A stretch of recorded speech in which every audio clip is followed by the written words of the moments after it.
Vous connaissez probablement quelqu'un qui semble toujours avoir sa vie sous contrôle. Il ne travaille pas forcément plus. Il n'est pas forcément plus intelligent. Et pourtant, il termine ses projets. Il oublie rarement quelque chose. Il paraît moins stressé. Il avance. Pendant longtemps, on a cru que cette différence venait de la motivation. En réalité, des chercheurs qui étudient les habitudes arrivent souvent à une autre conclusion. Ce ne sont pas les grandes décisions qui changent une vie. Ce sont les petites actions répétées presque tous les jours. Le problème, c'est que ces habitudes paraissent tellement insignifiantes qu'on les ignore. Personne ne poste sur Instagram « Aujourd'hui, je n'ai pas regardé mon téléphone pendant 30 minutes ». Pourtant, certaines de ces micro-habitudes ont un effet disproportionné sur notre stress, notre concentration ou notre santé mentale. Aujourd'hui, je vous propose d'en découvrir 6. Certaines prennent moins de 2 minutes. Mais les recherches montrent qu'elles peuvent produire des effets pendant des années. 1. Ne regardez pas votre téléphone en vous réveillant. Imaginez la scène. Votre réveil sonne. Vous ouvrez un œil. Et avant même d'être vraiment réveillé, vous êtes déjà sur votre téléphone. Un mail, une notification, une vidéo, un tweet, une mauvaise nouvelle.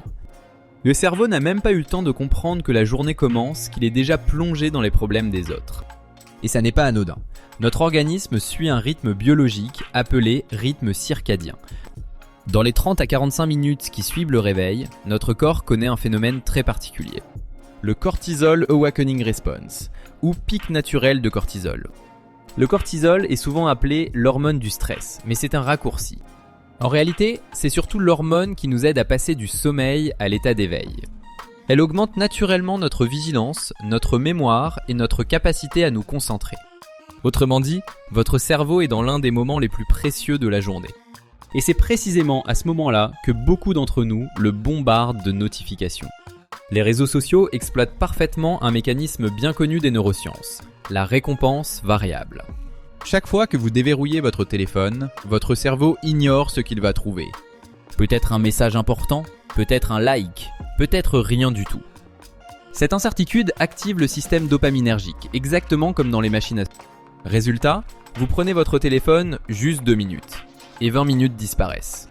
Plusieurs études montrent que consulter immédiatement ses emails ou les réseaux sociaux augmente la sensation d'urgence, et favorise ce qu'on appelle le mode réactif. Au lieu de commencer la journée selon vos priorités, vous commencez selon celles des autres. Votre cerveau passe son temps à répondre plutôt qu'à décider. Alors faut-il bannir complètement le téléphone ? Pas forcément, mais une règle très simple peut faire une énorme différence. Pendant les 30 premières minutes après votre réveil, ne consultez ni vos mails, ni les réseaux sociaux, ni les actualités. À la place, buvez un verre d'eau, ouvrez les rideaux, bougez un peu, préparez votre journée. Même 5 minutes de calme suffisent à reprendre le contrôle de votre attention. Les premiers jours seront probablement inconfortables. Vous aurez presque un réflexe automatique de tendre la main vers votre téléphone. Et justement, c'est ce réflexe que vous êtes en train de casser. 2. La règle des 2 minutes. Imaginez votre évier. Il y a une seule tasse sale. Vous vous dites « je la laverai tout à l'heure ». Le lendemain, 2 tasses. Puis 3. Puis une casserole. Puis une poêle, et sans vraiment comprendre pourquoi, la vaisselle est devenue un chantier monumental. Alors qu'au départ, cela demandait seulement 30 secondes. C'est exactement le principe de la règle des 2 minutes, popularisée par le consultant en productivité David Allen dans Getting Things Done. Elle tient en une phrase. Si une tâche prend moins de 2 minutes, faites-la immédiatement. Répondre à un email rapide, jeter un emballage, ranger ses chaussures, prendre un rendez-vous, noter une idée. Toutes ces petites tâches semblent insignifiantes, mais lorsqu'on les accumule, elles occupent une place étonnamment importante dans notre cerveau. En psychologie, cela renvoie à un phénomène découvert dans les années 1920 par la psychologue Bluma Zygarnik. Elle remarque quelque chose d'étrange. Les serveurs d'un restaurant retenaient parfaitement les commandes, tant que les clients n'avaient pas payé. Une fois l'addition réglée, ils oubliaient presque instantanément. Pourquoi ? Parce que notre cerveau déteste les tâches inachevées. On appelle cela l'effet Zygarnik. Les tâches non terminées restent actives dans notre mémoire, même lorsqu'on pense à autre chose. Elles consomment une partie de notre attention en permanence. Comme des dizaines d'onglets ouverts sur un ordinateur, un seul ne ralentit presque rien. Mais 50, et tout commence à ramer. C'est aussi pour cette raison qu'on se sent parfois épuisé, alors qu'on n'a presque rien fait. Ce n'est pas forcément le travail qui fatigue, c'est la somme de toutes ces petites choses qu'on reporte depuis des semaines. Le rendez-vous à prendre, le document à envoyer, l'ampoule à remplacer, le colis à retourner. Aucune n'est difficile, mais toutes ensemble créent un bruit de fond mental permanent. Essayez cette expérience pendant une semaine, à chaque fois qu'une tâche demande moins de 2 minutes. Faites-la immédiatement. Au début, cela paraît insignifiant, puis progressivement, vous remarquerez quelque chose d'étrange. Votre charge mentale diminue. Pas parce que votre vie est devenue plus simple, mais parce que votre cerveau n'a plus besoin de garder en mémoire des dizaines de tâches en attente. Et si ces toutes petites actions avaient autant d'impact, c'est parce qu'elles fonctionnent comme des intérêts composés. Un minuscule progrès aujourd'hui, puis un autre demain, puis un autre. Ce qui nous amène à la 3e habitude, celle que tout le monde cite, mais que peu de personnes comprennent vraiment. La règle des 1%. La règle des 1%. On aime beaucoup les transformations spectaculaires. Perdre 10 kilos en un mois, devenir discipliné en une semaine, changer de vie en 30 jours. Mais biologiquement et psychologiquement, ça ne fonctionne presque jamais comme ça. Les changements durables suivent plutôt un principe beaucoup plus discret, l'accumulation. La règle des 1% est souvent résumée ainsi. Si vous vous améliorez de 1% chaque jour, vous ne progressez pas de façon linéaire, mais exponentielle. Mathématiquement, une amélioration de 1% par jour pendant un an correspond à environ x37 en fin de période. Mais attention, ce chiffre est surtout une illustration. Dans la réalité, les progrès ne sont ni parfaitement réguliers, ni parfaitement mesurables. Ce qui est vrai en revanche, c'est le mécanisme sous-jacent, les effets composés. En neurosciences, chaque répétition renforce des circuits neuronaux spécifiques. C'est le principe de la plasticité cérébrale. Plus vous répétez une action, plus le cerveau automatise de chemin. Et plus c'est automatique, moins cela demande d'énergie mentale. C'est pour ça qu'une habitude paraît difficile au début, puis devient presque invisible avec le temps. Le problème, c'est que ce processus est très lent au début. Un 1% d'amélioration est quasiment imperceptible. Vous ne ressentez rien, vous ne voyez rien. Et c'est précisément là que beaucoup de gens abandonnent. Ils arrêtent juste avant que les effets cumulés deviennent visibles. Mais le mécanisme fonctionne aussi dans l'autre sens. Une dégradation de 1% par jour ne se remarque pas non plus, jusqu'à ce qu'elle devienne massive. C'est ce qu'on observe dans les comportements addictifs, la sédentarité ou la procrastination chronique. Rien ne change brutalement, mais tout change progressivement.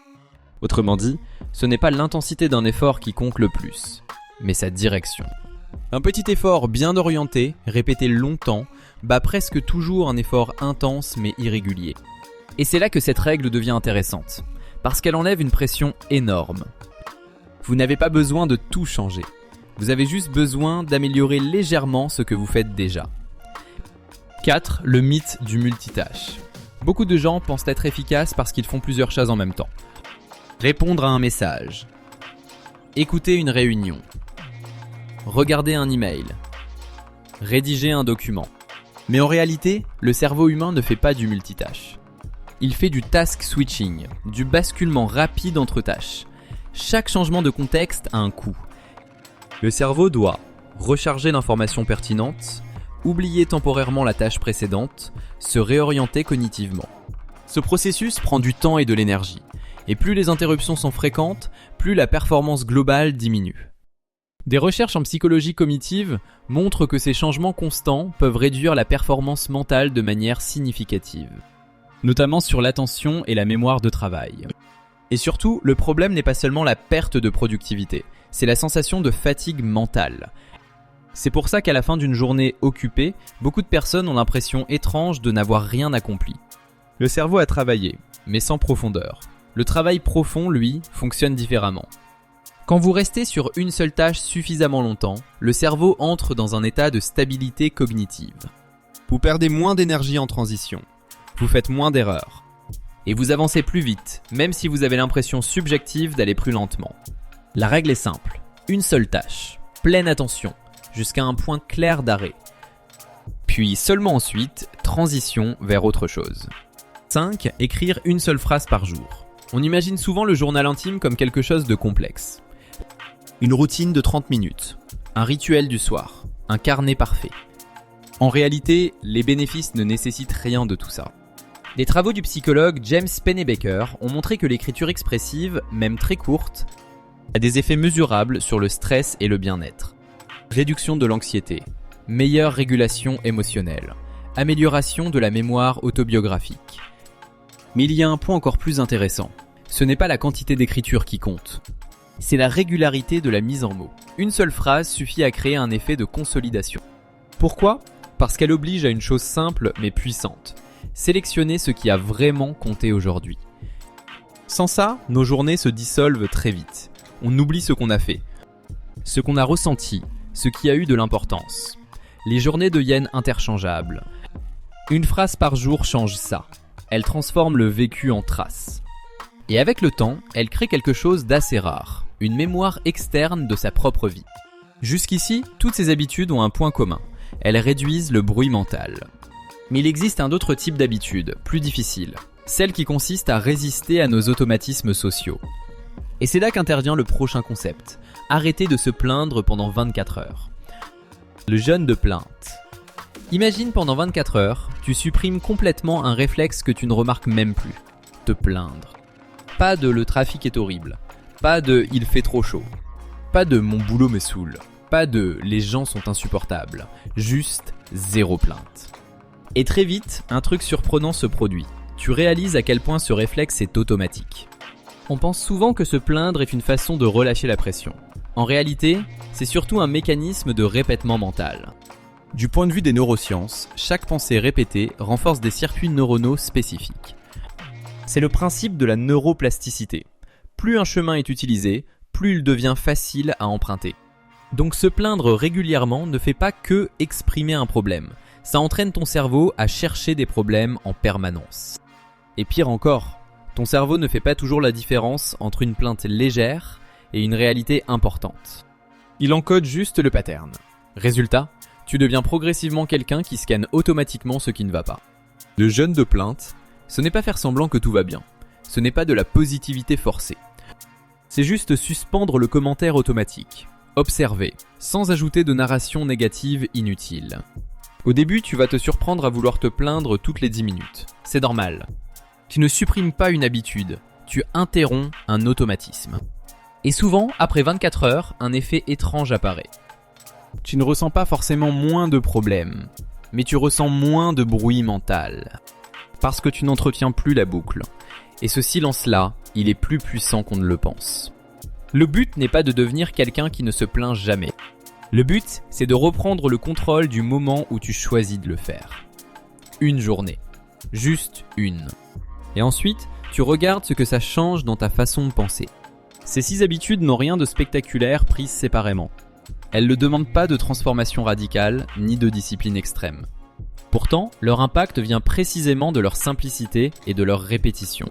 Le matin sans téléphone te redonne le contrôle de ton attention avant que le monde ne la capte. La règle des 2 minutes empêche les petites tâches de devenir un poids mental invisible. La règle du 1% rappelle que les vrais changements sont progressifs, presque imperceptibles au jour le jour. Le monotasking restaure une attention profonde dans un monde qui la fragmente en permanence. Une phrase par jour suffit à créer une trace claire de ta vie au lieu de la laisser se dissoudre. Et le jeûne de plainte interrompt un automatisme mental qui influence silencieusement ta perception du quotidien. Pris ensemble, ces 6 principes ne changent pas ta vie d'un coup. Ils changent surtout la direction dans laquelle elle évolue. Parce qu'au final, ce n'est pas une grande décision qui transforme tout. C'est une accumulation de petites décisions cohérentes, maintenues assez longtemps pour devenir une nouvelle normalité. Et la bonne nouvelle, c'est que rien de tout ça ne demande d'être parfait, juste de commencer.